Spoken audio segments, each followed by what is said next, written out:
Zdravo živo. U ovom izdanju emisije Zdravo živo upoznaćemo se sa besplatnom rekreacijom u Novom Sadu.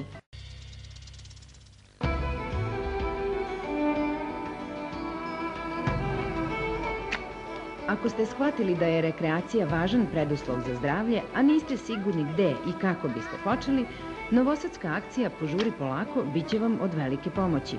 Ne samo da će vas odvesti na razna mesta i rekreacije, nego će to učiniti potpuno besplatno.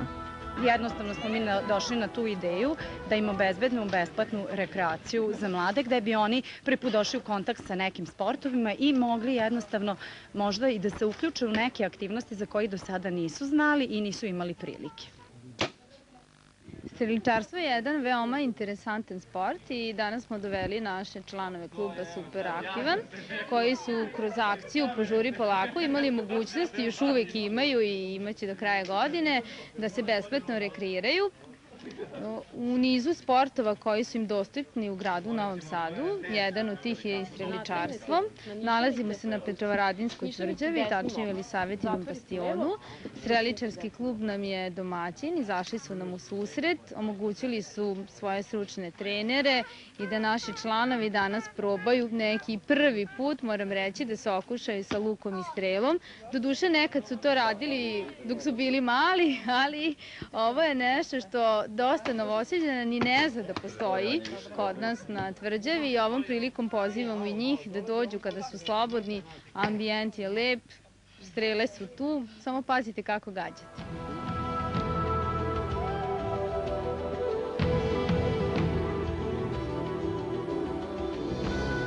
Leto smo imali mnoštvo akcija, uglavnom smo bili fokusirani na štrandu, gde smo imali mačevanje, kapoeru, imali smo ronjenje, čak smo ispratili jet ski, imali smo jutarnje trčanje, imali smo padobranstvo, jahanje, streličarstvo, znači oko 30 aktivnosti smo imali koje sad ne mogu i da nabrojim.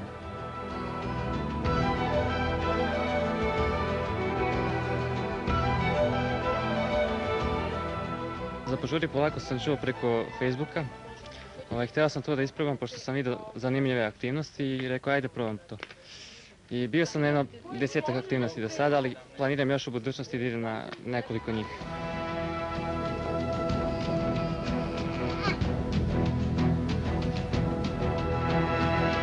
Našli smo na Facebooku, učlanili se u grupu i onda smo videli aktivnosti koje imaju, pa smo odlučili da dođemo na streličarstvo i bili smo na golfu.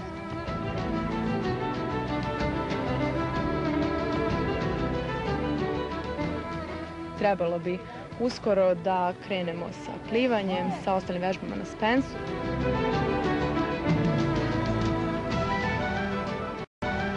Krećemo ponovo sa radom na Spensu 19. septembra.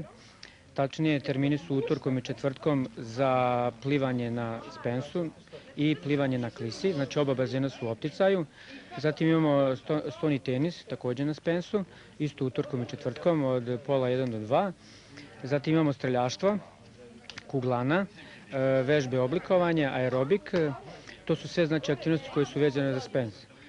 Pored toga biće aktuelni pikado, badminton, savate boks, ronjenje, opet će biti padobranstvo, jahanje, znači oko 30 različitih sportskih aktivnosti je obuhvaćeno ovim projektom. I ono što mogu da kažem za kraj, najlakše sve informacije i uopšte da se neko počne baviti besplatno i rekreativno sportom koje u stvari podržava grad Novi Sad, najlakše je da se ode na stranicu Požuri polako na Facebooku. Rekreacije su raznovrsne i besplatne i više nije tako lako pronaći izgovor za nebrigu o svom zdravlju.